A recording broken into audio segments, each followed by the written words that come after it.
Business करना चाह रहे हो लेकिन आपको समझ नहीं आ रही है क्या चीज़ आपको रोक रही है। तो आज आपको मैं पर्सनैलिटी के वो ट्रेड्स बताने जा रहा हूँ कि जो आपने अपने आप के अंदर देखना है, इनमें से क्या चीज़ है आपके अंदर कितनी तादाद में कि जिसकी वजह से आपको बिज़नेस के अंदर प्रॉब्लम आ रही है या ग्रो नहीं कर पा रहे, बिज़नेस चल नहीं पा रहा है या ग्रो नहीं कर पा रहा।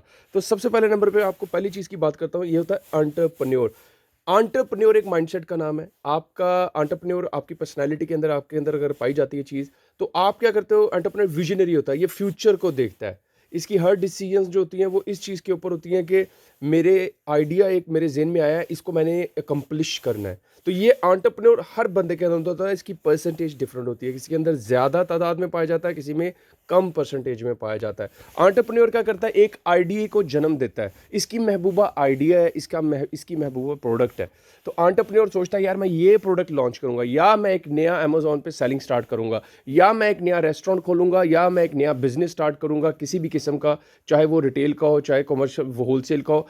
एंटरप्रेन्योर सोचता है कि इसको मैं स्टार्ट करके इसको ऊपर बुलंदियों तक लेके जाऊंगा। वो ये नहीं देखता इसके लिए फाइनेंस क्या लगेगा, बजटिंग क्या है, और इसके लिए ये प्रोडक्ट वायबल भी है, इसकी डिमांड, ये सारी चीज़ें बात की हैं। अभी उसने आइडिया जेन में सोचना है। एंटरप्रेन्योर का काम है फ्यूचर में रहना, आइडियाज़ को जनरेट करना और सोचना कि इसको मैंने टास्क को करना है, तो क्या मैं इसके लिए अब अपनी जान लगा दूंगा। इसलिए एंटरप्रेन्योर के पास जब कोई बंदा आता है, एंटरप्रेन्योर अपना आइडिया किसी के साथ शेयर करता है और वो उसको बताता है यार ये मैं करने जा रहा हूँ, वो कहता है यार छड़ परा कर की है यार, किस तरह ये नहीं हो सकता।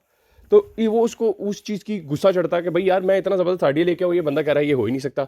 तो ये जो एंटरप्रेन्योर है ये हर एक के अंदर पाया जाता है, ठीक है, और लेकिन इसकी परसेंटेज हर एक में डिफरेंट होती है। तो पहली चीज़ आपको बता दी पर्सनैलिटी का ट्रेड एंटरप्रेन्योर। नंबर पे आ जाता है मैनेजर। जो मैनेजर होता है हमेशा पास्ट में रहता है, जैसे एंटरप्रेन्योर हमेशा फ्यूचर में रहता है, मैनेजर पास्ट में रहता है। किस तरीके से पास्ट में रहता है इसको भी एक्सप्लेन कर देते हैं। जो मैनेजर माइंडसेट है वो ये क्या करता है, हर चीज़ को ऑर्डर देने की कोशिश करता है, हर चीज़ को एक सर्टन ऑर्डर में पेश करने की कोशिश करता है। वो उसको क्योस पसंद नहीं है, इसको हर चीज़ इसकी थिंकिंग ये है कि मैं जल्दी से काम को मैनेज कर लूँ, और इसकी इसकी कोशिश ये होती है कि जो भी टास्क हैं उनको मैं किस तरीके से ब्रेक डाउन करूँ कि मैं सक्सेसिव तरीके से इसको अचीव कर सकूँ, इफेक्टिवली एफिशिएंटली इस चीज़ को अचीव कर सकूं। ये है मैनेजर का रोल। मैनेजर पास्ट में कैसे रहता है? मैनेजर पास्ट के अपने एक्सपीरियंस देखता है कि इस काम को पहले मैंने ऐसे किया था तो इतनी देर में हुआ था, अब मैं इसको इस तरीके से करता हूं और अच्छे तरीके से करता हूं, और वो इस तरीके से कोशिश करता है एक सिस्टम बना सकूं। तो मैनेजर क्या करता है? सिस्टम क्रिएट करता है। मैनेजर को एंटरप्रेन्योर बिल्कुल भी अच्छा नहीं लगता। क्यों? क्योंकि एंटरप्रेन्योर का क्या काम है? आइडियाज़ लेके आना। और जो जब वो आइडियाज़ लेके आता है तो उसके कई आइडियाज़ जो होते हैं वो ज़रूरी नहीं है फिट होते हों मैनेजर के सिस्टम या ऑर्डर के अंदर। जब मैनेजर देखता है कि यार इसका जो आइडिया है मेरे सिस्टम से कोलैप्स कर रहा है, मेरे बनाए हुए ऑर्डर के साथ इसका जो है वो क्लैश कर रहा है, तो वो उसके उस आइडिया को ड्रॉप कर देगा मैनेजर। वो कहेगा नहीं भाई ये तो हो ही नहीं सकता, ठीक है। तो इसी वजह से जो मैनेजर है वो हमेशा उसकी कोशिश ये है कि मैंने चीज़ों को ऑर्डर लिखना। अब आपने अपने बारे में सोचना है आपके अंदर ये कितनी पर्सनालिटी है। मैनेजर जो है उसके बगैर बिजनेस नहीं रन हो सकता। जैसे एंटरप्रेन्योर है उसके बगैर इनोवेशन नहीं आ सकती, चेंज नहीं आ सकती। ये दुनिया में जितनी चेंज लेके आ रहे हैं एंटरप्रेन्योर लेके आ रहे हैं। इलॉन मस्क, बिल गेट्स, जो क्रॉक है जो कि मैकडोनल्ड्स का सीईओ, इसके अलावा जितने भी आप बड़े बड़े बिजनेसेस एम्पायर्स को देखेंगे या छोटे भी इवन स्मॉल बिजनेसेस को भी देखेंगे, आपको उसमें एंटरप्रेन्योर सबसे आगे नजर आएगा। क्योंकि उसने जब तक ये आइडिया सोचा नहीं तब तक वो उसकी कंप्लीशन हुई नहीं। उस आइडिया को आगे कंप्लीट करने के लिए वो पकड़ेगा मैनेजर को, और मैनेजर आप ही के अंदर मौजूद है, आप ही के अंदर एंटरप्रेन्योर मौजूद है। तो मैनेजर चीज़ों को ऑर्डर में लेके आना शुरू करेगा, चीज़ों का सिस्टम बनाना शुरू करेगा, और वो कोशिश करेगा किसी किस्म का क्योस सिस्टम के ना अंदर आए। वो इस डिप्रेशन से बचने की हमेशा कोशिश करेगा। तो ये है मैनेजर। अब आपने देखना है आपके अंदर मैनेजर की कितनी पर्सनैलिटी मौजूद है। तीसरे नंबर पे है जनाब टेक्नीशियन। अब टेक्नीशियन क्या है? टेक्नीशियन हमेशा प्रेजेंट के अंदर रहता है। जैसे एंटरप्रेन्योर फ्यूचर में रहता है, मैनेजर पास्ट में रहता है, टेक्नीशियन प्रेजेंट में रहता है। टेक्नीशियन क्या है? टेक्नीशियन कहता है जो भी काम है वो मैं अपने हाथों से खुद करूंगा, ठीक है। टेक्नीशियन कहता है हर काम मैं करूंगा, ठीक है, मेरा जो काम है वो मैं करूंगा, और वो काम काम ही नहीं है जो आप खुद ना कर सको, ठीक है। ये है टेक्नीशियन की मेंटालिटी। और जो टेक्नीशियन है, ज़्यादातर आप लोगों को देखोगे आपके अंदर टेक्नीशियन पाया जा रहा होगा। वो आप क्या कर रहे होगे? आप कह रहे होगे यार ये काम को बस मैं ही करूंगा और मैं इसको कंप्लीट कर लूँ। ये जितने टैक्सी ड्राइवर है वो टेक्नीशियन हो जाते हैं, क्योंकि वो कहते हैं यार टैक्सी मैंने चलानी है, वो इसी के ऊपर फोकस रखते हैं, खुद चलाना है, खुद काम करना है। छोटे स्मॉल रेस्टोरेंट्स सारे टेक्नीशियंस, वो क्या कहते हैं जी, रेस्टोरेंट बनाते हैं, स्टार्ट करते हैं, रन अपना किसी रेस्टोरेंट में काम किया, जेन में आया मैं अपना रेस्टोरेंट भी खोल लूँ, जाके अपना भी खोलिए और खुद काम करना शुरू कर दिया, तो वो उसी जगह फिक्स रहेगा, सारी ज़िंदगी स्ट्रेस में रहेगा, क्योंकि वो उसने खुद काम करना है। उसको लगता है मेरे बगैर ये काम चल ही नहीं सकता, तो मैं हूँगा तो ये काम चलेगा। ये है टेक्नीशियन माइंडसेट, जो कि प्रेजेंट में रहता है, जो कहता है आज के दिन सुबह 4 बजे उसने बिना खोलनी है दुकान या रेस्टोरेंट और उसने काम स्टार्ट कर देना है। उसने कहना अभी ये जो है ना, जितने चीज़ें मुझे चाहिए, इंग्रेडिएंट्स ये चाहिए, इन चीज़ से मैंने ये चीज़ बनानी है, या मैंने अपना ये काम करना है, या अपना ये टास्क करना है। तो ये है जनाब टेक्नीशियन माइंडसेट, जो कि हमेशा प्रेजेंट के अंदर रहता है। और इसको भी बुरे लगते हैं दोनों, मैनेजर भी और एंटरप्रेन्योर भी। दोनों क्यों बुरे लगते हैं?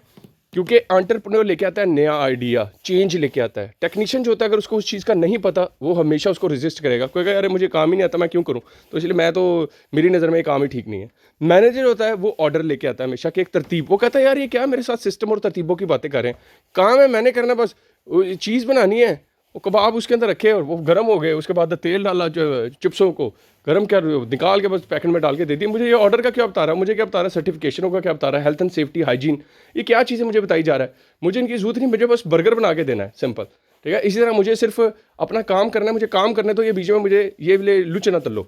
ये है टेक्नीशियन की लड़ाई मैनेजर के साथ और एंटरप्रेन्योर के साथ।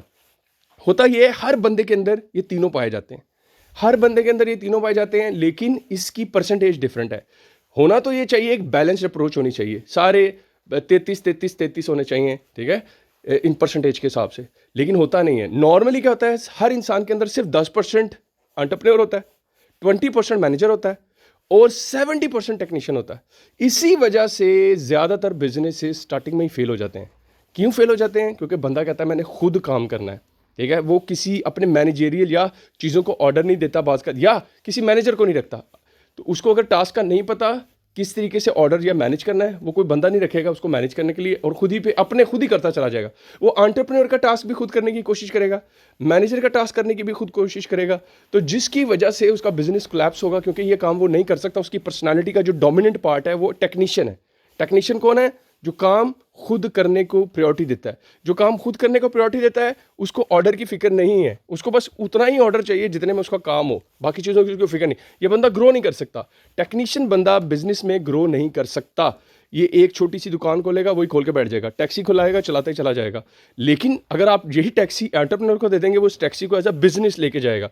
वो कहेगा मैं 4-5 टैक्सियाँ बनाऊँ, अपना एक ऑपरेटर सिस्टम बनाऊँ जिसके अंदर मैं टैक्सीज को कंट्रोल करूँ। वो ऊबर बनाएगा, ठीक है, वो बोल्ट बनाएगा, ठीक है, वो क्रीम बनाएगा, ये एंटरप्रेन्योर करेगा। कर वो भी टैक्सी वाला बिजनेस के अंदर है, लेकिन डिफरेंस ये है कि वो बड़े लेवल पे जा रहा है, वो विजन ले रहा है। उसका विजन है मैंने इसको एक्सपैंड करना है, एक मुल्क से दूसरे में जाना है, दूसरे से तीसरे में जाना है। उस काम के लिए वो मैनेजर रखेगा मैनेज करने के लिए। यूके में आया, यूके में उबर आया, उसने यूके के हिसाब से मैनेजमेंट का रखा, लॉज को जो स्टडी करे मैनेजर और इधर इंप्लीमेंटेशन कर सके, वो मैनेजर का काम है। उसके बाद टेक्नीशियन कौन है इनके टेक्नीशियन है टैक्सी ड्राइवर्स। टैक्सी ड्राइवर्स गाड़ियाँ चला रहे थे, उनको कोई फिक्र नहीं है, उनको बस गाड़ी चलानी है, वो इनके साथ खेलते हैं।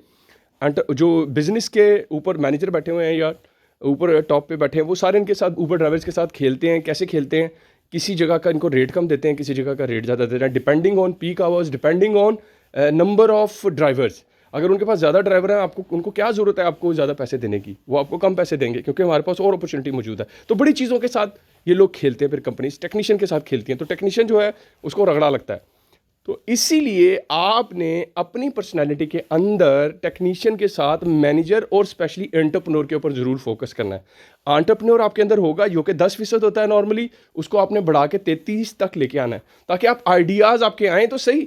अगर आप आइडियाज़ को आते ही मार देंगे, अब एक बंदा सुबह सो के उठता है, आते ही उसके ज़हन में एक आइडिया आया, यार ये मैंने करना है, और ये आपके साथ अक्सर लोगों के साथ होता है। वो कहते हैं यार आइडियाज़ मेरे पास बड़े आते हैं यार, लेकिन यार मैं कर नहीं पाता। वो कर इसलिए नहीं पाते क्योंकि आपका मैनेजर आपको रोक देता है ज़हन के अंदर जो बैठा हुआ, और आपका टेक्नीशियन आपको रोक देता है। तो आपने एंटरप्रेन्योर बनना, एंटरप्रेन्योर के ऊपर थोड़ा फोकस करना। इसीलिए जो ज़्यादातर एंटरप्रेन्योर्स होते हैं वो हमेशा स्टार्टिंग में कामयाब नहीं है, वो 2-3-4 अटैम्प्ट्स होती हैं उनकी, कहीं जाके कामयाब होते हैं।